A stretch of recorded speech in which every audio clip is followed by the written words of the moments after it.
네, 2023년 12월 13일 이정훈입니다. 정치는 생물입니다.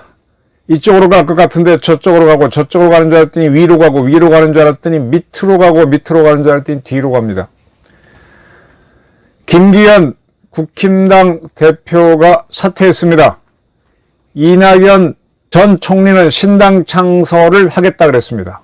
이재명은 북한이 총풍을 일으키겠다 걱정을 합니다. 이준석은 조갑재 씨가 칭찬을 한 후 갑자기 기가 살았습니다. 정치에 큰 변화가 오는 것 같습니다. 제 궁금증은 이겁니다. 이재명의 적은 누구인가? 이낙연인가? 윤석열인가? 아니면 누군가? 정치에 새 판이 따지고 있습니다. 여기서 뒷심이 안 되는 세력들은 사라집니다. 먼저 고리타분한 것부터 보겠습니다. 이재명 이런 소리 했습니다. 휴전선을 중심으로 국지적 충돌을 유도하려 한다는 걱정이 있다. 누가 유도를 해? 윤석열 정권이 북한이 우리를 때리도록 유도한다. 그런 우려가 있다는 얘기죠. 부산에서 그런 소리 했습니다. 국내 상황이 어렵기 때문에 이걸 타개하기 위해서 무슨 조직 사건이나 이런 것들이 나오지 않겠나. 그런 우려가 많다라 그랬습니다. 정청래 최고위원은 여당이 제2의 총풍 사건을 일으키지 않을까 걱정된다 그랬습니다. 총풍 사건, 네. 조금 자료 보긴 했지만 지금 보니까 1997년 이해창과 김대중이 붙었던 대통령 선거 앞두고 나온 사건이라고 돼 있네요. 저는 이 사건을 꽤 깊이 취재했던 기자입니다. 장석중 씨가 나오죠. 이게 이제 얼마 전에 영화되기도 했던 흑금성 사건하고 다 연결되는 겁니다. 김대중 집권하고 남북 정상회담하고 북한의 핵개발까지도 다 이어지는 참 뭐 어떻게 설명을 드려야 되나. 이 총풍 사건은 장석중 씨라고 하는 이분이 지금은 한 70 가까이 됐겠네. 60 후반이거나 안 만난 지 하도 오래되니까. 원래 무역을 했죠. 자기 동생분하고 이제 무역을 했는데 중국하고 무역을 하다가 이게 이렇게 되는 겁니다. 전두환 시절, 노태우 시절까지는 북한하고 전두환 시절은 없고요. 노태우 때 이제 총리급 회담이 열리면서 남북 기본 합의서 합의가 있습니다. 그래서 이제 북한하고 대화가 되는 건데 북한은 그때 이제 소련도 무너지고 독립 공산국가가 무너지고 하니까 자기들도 무너질까봐 우리가 공세가 심할까봐 대화로 나오게 되는 거죠. 그러면서 이제 핵무기도 안 만들겠다 비핵화 선언도 하고 우리 장단에 맞춰줍니다. 그리고 시간 끄기를 하면서 시간을 벌고 그 다음에 이제 노태우 정부 다음에 김영삼 정권이 들어서는데 이 김영삼 씨가 이 객관적이지 못한 사람이죠. 그래서 김일성하고 정상회담을 추진해서 뭘 해보겠다는 겁니다. 그때는 이제 피가 더 진하다라고 하면서 일본은 반일을 내세우면서 지금 문재인처럼 북한하고는 어떻게 해보려고 합니다. 정상회담을 추진하는데 그때 이제 상당히 이제 북한도 복잡했죠. 그러면서 서울을 불바다로 만들겠다 뭐 어쩌고 저쩌고 막 그런 위기도 만들면서 한편으로는 김일성, 김영삼 정상회담 김영삼 씨가 자기 배심이 있다는 거 보여주라고 추진을 했었습니다. 그런 와중에 김일성이 죽어버리죠. 죽기 직전에 저는 우리나라 무속인 역술인들 만나가지고 김일성이 그때까지 공개된 생년월일 시간은 모르겠고 3주, 4주가 아니라 3주를 가지고 공개된 3주를 갖고 점을 받고 주역을 받는데 그의 아내 사망해서 그거를 월간조선에 썼습니다.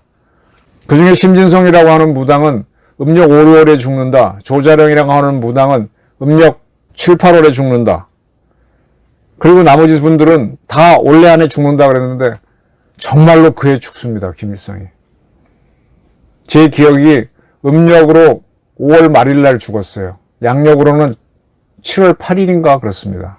그래서 그때 난리가 났었죠. 그래서 심진성 씨가 어쨌든 음력 오리오리 맞춰갖고 난리가 났었고, 그 조자영 씨한테는 내가 나중에 불러서 당신은 왜 틀렸냐 그랬더니 머리를 긁더니만 우리 신이 양력을 음력으로 착각했나 그래서 막 폭소가 나오고, 네. 어쨌든 김일성이 죽었습니다. 그렇게 해가지고 김영삼과 김일성의 정상회담은 무산되고, 그 직전에 또 뭐 그렇게 된 거는 북한이 이제 그때 서울 불바다를 만들겠다가 협박을 하는 와중에 미국 전직 대통령 카터가 이북 가서 김일성을 만나서 대화하겠다 그래서 다시 정상회담이 추진됐는데 김일성이 죽어버리죠. 근데 김일성이 죽은 데가 평양 특각이었다.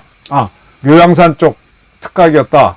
근데 그날 7월 8일 날 비가 엄청 왔는데 혼자 자다가 쓰러져서 이상이 있다는 걸 알고 평양에서 김정은이가 의사를 보내야 되는데 비가 오고 하는데 뭐 보냈는데 그 헬기가 추락했다. 늦게 보내서 이 고혈압이 있었는데 죽었다. 뭐 그런 온갖 얘기가 돌았습니다. 그래서 그러고 나서 그 당시에 이제 노무현 노태우 정부부터 이제 북한하고 남북 기본 합의서 맺고 어쩌고 한 게 있어서, 그리고 또 김영삼 씨가 북한에 뭐 어떻게 하겠다 그래서 많은 사람들이 북한을 두드리면서 중국 거쳐서 이제 뭐 해보려고 하죠, 북한에. 그때 북한을 뚫었던 무역업체 중에 한 사람이 장석중 씨입니다. 저도 이제 오래된 기억이라서 뜨문뜨문 기억이 나는데, 장석중 씨가 연결해서 했던 가장 유명한 사업이 정주영 현대 회장이 소업 몇 마리죠? 1000마리인가? 999마리인가 끌고 이북 가는 그 유명한 사진. 그 양반이 한 겁니다. 장석중 씨가 어쨌든 북한을 뚫었어요.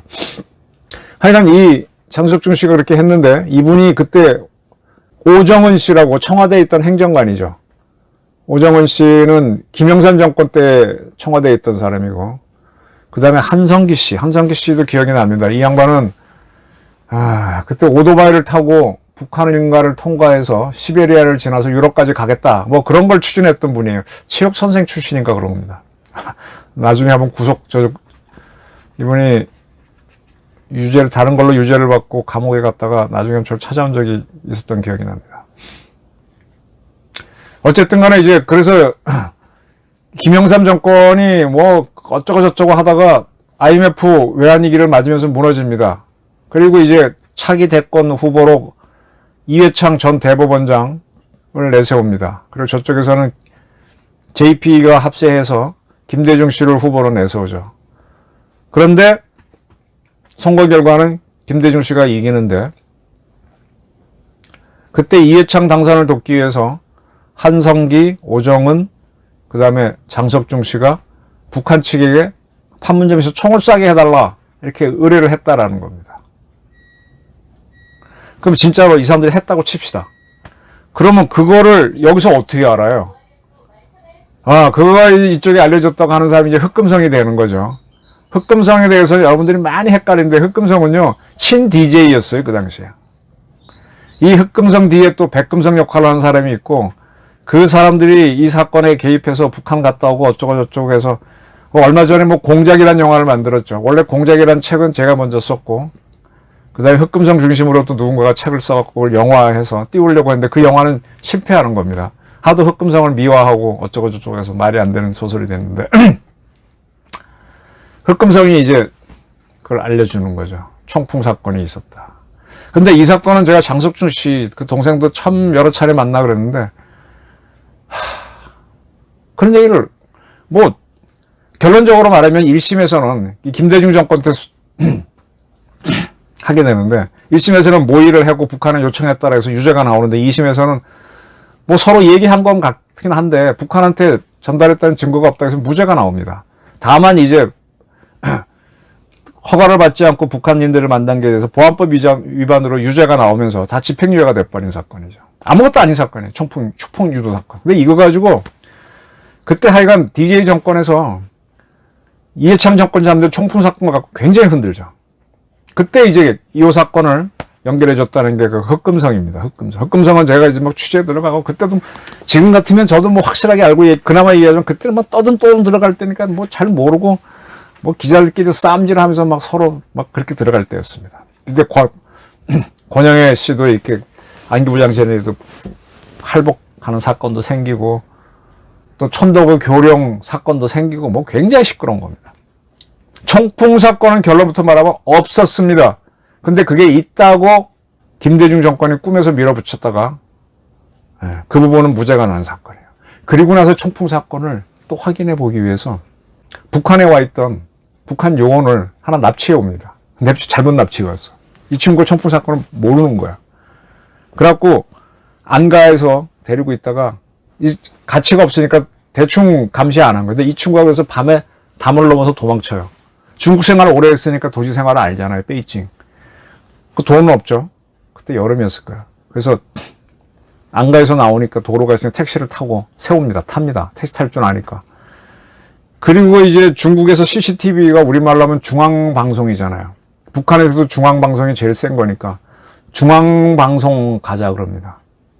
그 택시기사가 중앙방송이 어디야? KBS? 그랬더니 그렇다 KBS를 가요. 한밤중에 가니까 KBS에서 누굴 만날 수 있어요? KBS가 여의도에 얼마나 큽니까? 근데 어쨌든 자기가 얘기하니까 그때 자기는 KBS 직원 누군가 택시값을 줬어요. 그리고 자기가 어쩌고 북한 어쩌고 하니까 그럼 기자를 만나라고 해서 기다리게 하죠. 정확하게 말하면 KBS를 갈라 그랬는데 KBS 중앙방송 그랬는데 이거를 그 택시기사가 너도 이제 기억이 난다. KBS라고 안 하고 중앙일보로 이해를 합니다. 그래서 중앙일보를 갔어요. 중앙일보 가서 하니까 그쪽에서 누군가 택시비를 줬고 그래서 이제 우리 기자가 올 때까지 기다려라 그래서 야근자들이 길에서 기다립니다. 그리고 나서 그 중앙일보의 유명한 북한 전문 기자가 그 다음날 아침에 와서 이제 이 친구를 만나죠. 만나가지고 북한서 왔다고 횡설수설 하니까 자꾸 이것저것 물어보니까 자기가 아는 걸로 물어보니까 북한 사람이 맞는 것 같아. 그럼 널 뭐냐? 이 친구도 처음 거짓말 많이 했어요. 그래서 막 하다 보니까 안기부에 의해서 잡혀왔는데 자기가 탈출했다라고 해서 이건 뭐지 하고 안기부에 전화를 해봐요. 누구 잊어먹었냐 그랬더니 그러는 거죠.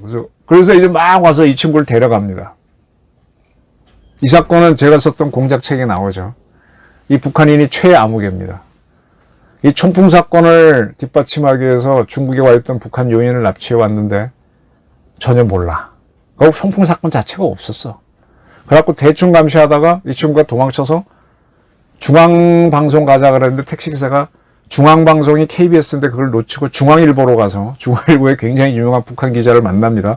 근데 그 기자도 이게 처음에 거짓말인가 하고 하다 보니까 반신반의가 돼서 어떤 건 맞고 어떤 건 좀 의심스러워. 거짓말도 있으니까 그 친구가. 안기부에 전화했더니 놓쳤다라고 해서 데려가는 거죠. 그리고 비밀로 하라서 비밀로 갔는데 제가 나중에 그걸 알고 그 기자한테도 확인하고 모두 확인해서 이 기사를 쓰는 거죠. 신동아에. 이게 총풍 사건이에요. 하여간 DJ 때 북풍 사건 굉장히 있다고 우려했는데 별거 없었어요. 근데 정청래가 이 얘기하고 있네. 엉터리죠. 자, 지금 이재명 씨는 북한에서 총풍이나 어떤 북풍을 일으켜서 안보 사건을 일으켜서 윤석열을 도와주지 않겠나 그러는데 도와줄까요, 북한이? 이게 이재명의 고리타분하다는 거예요. 지금 내통을 한다면 오히려 이재명하고 북한이 내통을 하겠지. 근데 거기도 쉽지 않을 겁니다. 왜? 이재명은 쌍방울 사건으로 북한에 돈 퍼줬잖아. 윤석열은 지금 북한 죽이겠다는데 거기를 어떻게 쟤네가 도와줘요? 오히려 지금 북한이 뭔가 한다면 이재명을 의심해야지. 근데 이재명은 정청래와 같이 윤석열 정권을 의심합니다. 북한은 내년 총선을 앞두고 도발할 수 있어요. 도발해서 휴전선에 도발 안 해. 더 자기네가 안 한 것처럼 해야 되지. 한 것처럼 하게 되면은 꼬리가 또 유엔 제재를 받지 않습니까? 휴전선으로 모르게 천안함을 탁 치고 나가서 안 들켜야 되는 거예요. 그런 식으로 할 겁니다. 그렇게 하면 이게 북한이 했니 뭐니 했는데 여야가 싸우면서 우리 여야끼리 싸우면서 대한민국이 약해지는 게 북한이 좋은 거지. 북한 처지에선 윤석열 정권이 이기거나 이재명이 이기는 게 좋은 거 아니에요. 자기네가 보기엔 약한 더 내분으로 가는 게 좋은 겁니다. 자, 이런 상태에서 지금 이낙연 전 대표는 내년에 신당을 창설하겠다 그랬습니다. 양양자라든지 금태섭과 연합할 수도 있고 지금 민주당에 대해서 다시 한다는 거 말도 꺼내지 말라 그랬어요. 야, 이건 뭘까요? 이낙연 씨는 지금 정청래나 이재명은 윤석열 국힘당을 의식하면서 자기네가 세다고 보는데 지금 이낙연 쪽에서는 이재명은 무너진다고 보는 거죠. 그러면 이재명은 누가 적으로 삼아야 돼요? 이낙연이 적 아닌가요? 총풍을 걱정할 때가 아니야. 자, 그런 상태에서 지금 국힘당에서는 김기현 대표가 사퇴를 했습니다. 쭉 보셨겠지만 김기현 대표의 능력 가지고는 국힘당을 어떻게 끌고 나가기 힘들죠. 사람이 글쎄, 이 비유가 사람들 보게 되면은 사자 같은 사람이 있고 표범 같은 사람이 있고 치타 같은 사람이 있고 얼룩말 같은 사람이 있지 않습니까? 사자 같은 사람이 딱 나오면 사람들이 이 얘기를 듣고 어떤 사람은 나오면 그냥 재밌게 노는 거지 이렇게 통솔을 못하는 사람이 있잖아. 김기현 대표 쭉 그렇게 관상이나 보게 되면 이 복잡한 여당을 끌고 나가기에는 역부족이죠. 안 되죠. 박정희나 전두환 이런 사람 끌고 나갈 수 있지만. 그래서 저는 그걸 보면서 국힘당에서도 지금 억지로 김기현 체제로 오다가 안 되니까 이제 물러나고, 이뇨한 씨도 혁신위원회 했지만 그분도 안 되는 거죠. 그분도 조기 물러나고, 이렇게 하면서 이제 자꾸 새로운 사람이 나올 수 있는 기회로 열리는 겁니다. 국힘당은 지금 바뀌고 있어요. 어쨌든 간에. 윤 대통령이 네덜란드 갔다가 오게 되면 어떻게 할지 모르겠는데, 지난번에 이제 조갑재 전 월간조선 사장이 이준석이 보수의 대안이 될 수 있다. 젊은 시절에 YS 같다 그랬습니다. 지금 김기현이나 뭐나 이런 식 친핵관이나 이런 류의 보수 갖고는 안 돼요. 근데 어쨌든 이준석이 굉장히 문제가 많지만 윤석열 대통령하고 각을 세우면서 보수의 울타리를 벗어나지 않으면서 보수를 흔들긴 했지만 있었습니다. 그러면서 그게 어쩌면 대안이 될 수도 있다라고 던졌는데 지금 이준석은 가치가 올라가는 모양이죠. 싸가지가 없고 뭐가 없더라도 또 한참 지나서 또 서로 필요에 의해서 합쳐질 수 있는 게 정치니까. 국힘당은 제가 보기엔 빨리 변합니다. 지금 못 변하고 있는 거는 총풍운운하는 이재명의 민주당이고, 지금 민주당을 흔드는 걸로 나서는 거는 이낙연 씨의 신당입니다. 정치가 빠르게 변합니다. 이재명은 누구를 적으로 삼을 것인지 아차하는 순간에 변합니다. 고리타분하게 대하면 갑니다. 1997년에 총풍을 다시 거론해. 흑금성이 또 나와서 웃겠다. 참 흑금성. 아이고, 지난 공작이라는 영화 만들어 했을 때 내가 참 우습다라고 했는데, 사람들이 모여서 뭐 대화할 때야 뭐 임금 없으면 임금도 욕하고 뭐 윤석열 욕하고 다 하는 거잖아요. 그래서 그걸 먹다고 모의 사건이라 꾸미면은 아이씨 다 걸리지. 행동을 해볼 수도 있죠, 한 번쯤은. 근데 그게 됩니까? 경호가 있고 뭐가 있어 택도 없는 거지. 총풍을 할 수 있겠어요? 북한이 그렇게 쉬워요? 저는 세 판 짜지는 정치가 들어가는데 지금 빠르게 변하기 시작한 게 오히려 국힘당이라는 거예요. 이뇨한 실패, 김기현 실패. 실패가 돼야만 이제 하나씩 떨어질 겁니다. 그러면서 뭐가 나오겠죠. 물론 그 사람이 성공한다는 보장은 없어요. 근데 변화한 것 때문에 어필이 될 거고, 구태의연하게 가면은 무너집니다. 이재명은 지금 대통령 선거도 졌는데 2년을 당대표 가까이 끌면서 당을 크게 바꾼 것도 없고, 근데 거기에 강력한 도전자는 나왔고, 자기네는 구태에 빠져 있고, 이재명이 지금 윤석열 대통령이 자갈길이 아니라 이재명이 자갈길일 수도 있습니다. 윤석열 대통령의 자갈길은 서서히 모래길로 조금 바뀌어가고 점점 험해지는 것은 이재명의 길일 수도 있습니다. 이재명은 누구를 적으로 삼을지부터 다시 봐야 될 겁니다. 고리타분하게 끌고 나가는데 그게 패착이 될 수도 있습니다. 네. 선거가 워낙 요동치고 있는데 앞으로 큰 변화가 있겠지만은 뭔가 변화의 조짐이 시작됐다는 것을 이런 분석으로 한번 말씀드려봤습니다. 감사합니다.